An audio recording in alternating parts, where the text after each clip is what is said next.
এই দুনিয়ার পুরো জীবনটা এটা হচ্ছে লালসাময় একটা জীবন, লোভ, মরিচিকা, মায়াজাল। এই মায়াজালে আমরা আটকে আছি, ফলে মৃত্যুর কথা আমরা ভুলে গিয়েছি। পাগলের মতো ছুটছি, আরো টাকা লাগবে, আরো খ্যাতি লাগবে, আরো যশ লাগবে, আরো দাপট লাগবে। আমার এত টাকা দিয়ে কি হবে, এত সম্পদ দিয়ে কি হবে, এত ব্যস্ততা দিয়ে কি হবে তোমার? স্টপ, থামুন, অনেক হয়েছে। আন্না,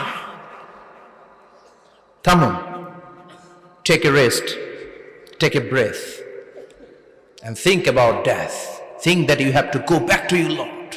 একটু বসেন না, একটু ভাবেন যে আমাকে চলে যেতে হবে, চলে যেতে হবে। এই কোলাহল, এই ব্যস্ততা, এগুলো থাকবে, থাকবো না আমি। সাইয়েদনা ওমর ফারুক বলেছেন, মুতু ক্বাবলা আন তামুতু, মরার আগে একবার মরো। হাসিবু ক্বাবলা আন তুহাসাবু আলাইকুম, তোমার হিসাব নেওয়ার আগে তুমি একবার নিজের হিসাবটা করো না। কাগজ বের করে একটু লিখো না কি কি ভালো কাজ করছিলা, যেগুলো দিয়ে নাজাতের ওসিলা হতে পারে। 1 2 3, আর কি কি আকাম কুকাম করছো দেখো না, লিখে দেখো তোমার অবস্থাটা কি। মরার আগে একবার মরো। মরার আগে খাটের মধ্যে শুয়ে শটান করে চোখ বন্ধ করে একবার মরার ভান করে দেখেন কেমন লাগে। চোখটা বন্ধ করেন আর ভাবেন আপনি নাই, কি কি হতে পারে ভাবেন। আপনার ছেলে মেয়েরা কান্না জুড়ে দিবে, আপনার প্রাণের স্ত্রী বিলাপ শুরু করে দিবে, বন্ধু বান্ধবের চিৎকার আর মাতম, স্থানীয় এলাকার মসজিদে ঘোষণা, অমুক এলাকার নিবাসী অমুক ভাই অমুকের ছেলে অমুক দুনিয়ায় নাই। সব আত্মীয়রা চলে আসবে, ফেসবুকে স্ট্যাটাস দেয়া হবে, সবাই সবাইকে জানাবে বিকাল 4টায় অমুক হাই স্কুল ময়দানে আপনার জানাজা। ছুটে আসবে, সবাই ছুটে আসবে আপনাকে শেষ বিদায় দিতে, গুড বাই জানানোর জন্য, আল ওয়াদা, বিদায় জানাতে আসবে সবাই। 4 তাকবীর দিয়ে আপনার জানাজা হবে, অশ্রুসিক্ত জানাজায় আপনার বিদায় হবে। কাঠের খাটিয়ার মধ্যে করে কাঁধে তুলে আপনারে কবরে নেওয়া হবে। আগে থেকে খুঁড়ে রাখা কবরটার মধ্যে আপনারে বিছিয়ে দেয়া হবে। বাঁশের কচি দিয়ে তার উপরে মাটির চাপা দিয়ে সব চলে যাবে। ভাবেন না একবার চোখ বন্ধ করে, this is the circle of life, this is the nature of life. এটা সবার হবে, আমার হবে, আপনার হবে। এত মায়া, এত ভালোবাসা কই যাবে? কেউ থাকবে না, সবাই আপনার অন্ধকার কবরে রেখে দিয়ে চলে আসবে। উপরে বাঁশের কঞ্চি, তার উপরে মাটির চাপা, অন্ধকার আর অন্ধকার। এই অন্ধকার যেন শেষ হতে চায় না, শুধুই অন্ধকার, ঠিক কিনা? এজন্য আমাদের চলে যেতে হবে। দাদা গেল, চাচা গেল, মামা গেল, আমাদেরকেও যেতে হবে, জোরে কোন ঠিক কিনা?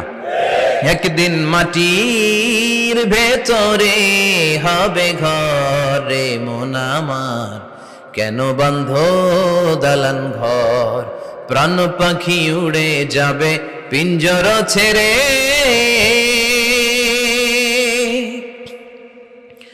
ধরা ধামে সবই রবে, তুমি যাবে চলে।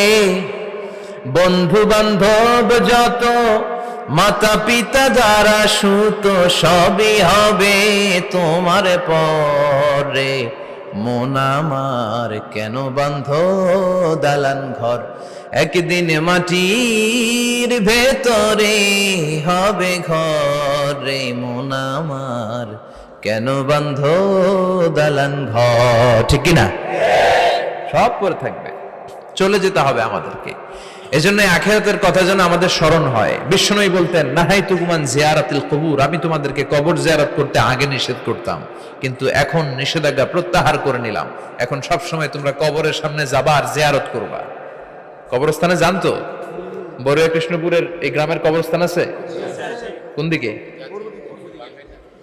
পূর্ব দিকে আছে, গোখরার জলের ওদিকে। যান আপনারা, একটু যাবেন, একটু গেলে আখিরাতের কথাটা স্মরণ হবে। ওখানে ছোট শিশুরা শুয়ে আছে, কিশোর যুবকরা আছে, আপনার মতো তাগড়া যুবক, মুরব্বীরা আছে। এরা এই এলাকায় থাকতো, এরা আকাশ থেকে নেমে আসে না, এই এলাকার সন্তান, আজ নাই। একটা সার্টেন পিরিয়ড শেষে আপনিও থাকবেন না। This is the nature of life, this is the circle of life.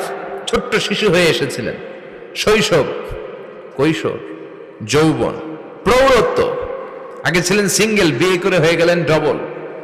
এরপরে আল্লাহ আপনাকে একটা মেয়ে দিল, এরপরে মেয়েকে বিয়ে দিয়ে শ্বশুর হলেন, এরপরে ওই মেয়ের ঘরে সন্তান হতে নানা হলেন। আর কতদিন? অনেক দিন হলো তো, অনেক লম্বা সময় পেয়েছেন আপনি। Think about death. এবার যাওয়ার কথা ভাবেন। আখিরাতের সামানের কথা ভাবেন, ফিরে যেতে হবে।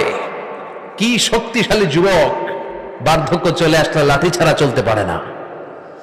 কুচকুচে কালো দাড়ি সাদা হয়ে যায়, দাড়ির শুভ্রতা, বয়সের ভার, রং ধরা যৌবন জং ধরে শেষ, ঠিক কিনা? This is the circle of life. যুবক ভাইয়ের এটাই জীবন, চলে যেতে হবে, কেউ থাকতে পারবে না, ঠিক কিনা? এটা রিমাইন্ডার আল্লাহ এই সূরার ভেতরে দিয়েছেন যে তোমাদেরকে ফিরে যেতে হবে, এই লোভ লালসা ছেড়ে দাও। রব্বুল আলামিন বলেন, আলহাকুমুত তাকাসুরু হাত্তা যুরতুমুল মাকাবির। ও গোলাম, দুনিয়ার সম্পদ, লোভ লালসা তোদেরকে পাগল বানিয়ে দিয়েছে। এই লোভ পাগলামি কোনোদিন তোদের থামবে না যতদিন না তোরা কবরে ঢুকবি, ঠিক কিনা? কার কথা? আল্লাহ বললেন, দুনিয়ার সম্পদ আর লোভ আর মোহে তোমরা গাফেল হয়ে গিয়েছো। আখিরাতের কথা বেমালুম তোমরা ভুলে গিয়েছো, কিন্তু আখিরাতে তোমাদের যেতেই হবে, কবরের বাড়িতে তোমাদের ঢুকতেই হবে, ঠিক কিনা? যেতেই হবে, আমরা ভুলে যাই। আলহাকুমুত তাকাসুর, অতিরিক্ত পাওয়ার লোভ, বেশি বেশি খাওয়ার লোভ, বেশি বেশি জমানোর লোভ মানুষকে গাফেল বানিয়ে দিয়েছে। এটা মানুষের স্বভাব, আরো চাই আরো চাই, এই স্বভাবটা আছে না নাই? দেখবেন ছোট বাচ্চারা মসজিদের দোয়া অনুষ্ঠান শেষে জিলাপি দেয় না? বড়ে কৃষ্ণপুর কি দেয়? আগে বাতাসা দিত না, এখন কি দেয়? জিলাপি দেয়, মিষ্টি দেয়। তো মসজিদের 2-3 গেট থেকে যদি দেয়, ছোট বাচ্চারা দেখবেন এদিক দিয়ে কয়েকটা নিয়ে আবার ওই গেটে লাইন ধরে। ওর হাত হলো ছোট হাত, ওর হাত ভর্তি জিলাপি, আর নেওয়ার জায়গা না, এরপর আরেক জায়গায় লাইন ধরছে, আরো লাগবে আরো লাগবে, এই আরো আরো আরো চাই। এই স্বভাবটাই মানুষকে কুড়ে কুড়ে শেষ করে দিয়েছে। এত লাগবে কেন তোমার? চাহিদার কোনো শেষ নাই, unlimited demand of human being. যার আছে বেশি তার চাই বেশি, যার সাইকেল আছে তার হুন্ডা চাই, হুন্ডা আছে তো প্রাইভেট কার চাই, প্রাইভেট কার আছে তো প্লেন চাই, প্লেন আছে তো হেলিকপ্টার চাই, হেলিকপ্টার আছে তো ওইটা চাই, ওইটা আছে তো সেটা চাই, ঠিক কিনা? এলাকার মেম্বার যে হয়েছে চেয়ারম্যান হতে চায়, আছে না নাই? চেয়ারম্যান সাহেব এমপি হতে চায়, আছে না নাই? এমপি সাহেব মন্ত্রী হতে চায়, আছে না নাই? মন্ত্রী সাহেব প্রধানমন্ত্রী হতে চায়, আছে না নাই? কিন্তু এই দেশে সুযোগ নাই, কথা কন। এই দেশে প্রধানমন্ত্রী সিলেক্টেড, 2-3 জনের বাইরে কেউ প্রধানমন্ত্রী হতে পারবি না, ঠিক কিনা? আমার এই জীবনে তো আমি 2-3 জনই দেখলাম। বেগম খালেদা জিয়া, মাননীয় প্রধানমন্ত্রী শেখ হাসিনার ছোট্টবেলা দেখেছি এরশাদকে, আমরা তখন ছোট। তো মানুষের চাহিদার কোনো শেষ নাই, যার আছে বেশি তার চাই বেশি। এজন্য বিষ্ণু বলেছেন, উনজুরু ইলা মান হুয়া আসফালা মিন, তোমার চেয়ে যে খারাপ আছে ওর দিকে তাকাও। ওয়ালা তানজুর মান হুয়া আ'লা মিন, তোমার চেয়ে যে ভালো আছে ওর দিকে তাকায়ও না, তোমার চেয়ে যে খারাপ অবস্থানে আছে ওর দিকে তাকাও। অনেকে নিজের অবস্থান নিয়ে সুখী না, এরকম আছে না নাই? আল্লাহ আমার এটা দিল না রে, ওইটা দিল না রে, পাইলাম না রে, কিচ্ছু হয় না, কি করব জীবনে, হতাশ। আসলে আছে কিন্তু অনেক, কিন্তু শুকরিয়া নাই, ডাকাত, ঠিক কিনা? নিজের অবস্থান নিয়ে সুখী না, কিন্তু অনেক লোক আছে তারা আপনার অবস্থানে পৌঁছতে চায়।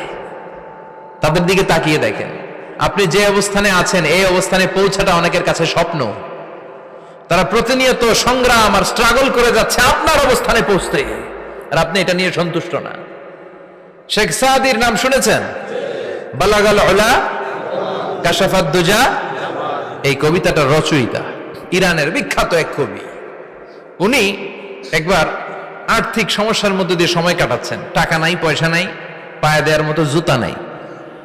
উনি খুব দুঃখ পেলেন, হায় রে, আমি ইরানের এত বড় কবি, আমার পায়ে দেওয়ার মতো জুতা নাই।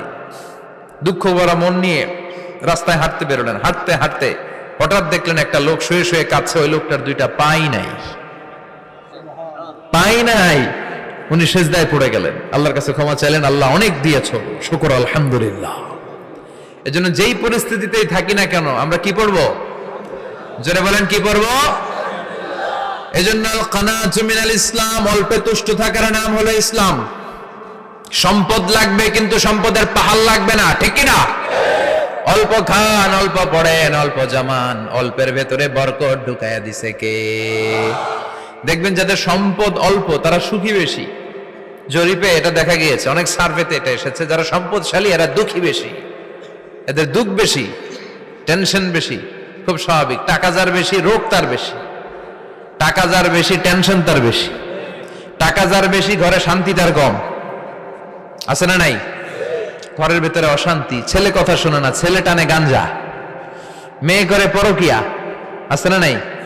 স্ত্রী কথা শোনে না, ভালোবাসা নাই, ঘরটা জাহান্নামের টুকরা। রোগ বালাই, এক একটা হসপিটাল বিল পরিশোধ করতে মাসে 5 লাখ 10 লাখ। আছে না নাই?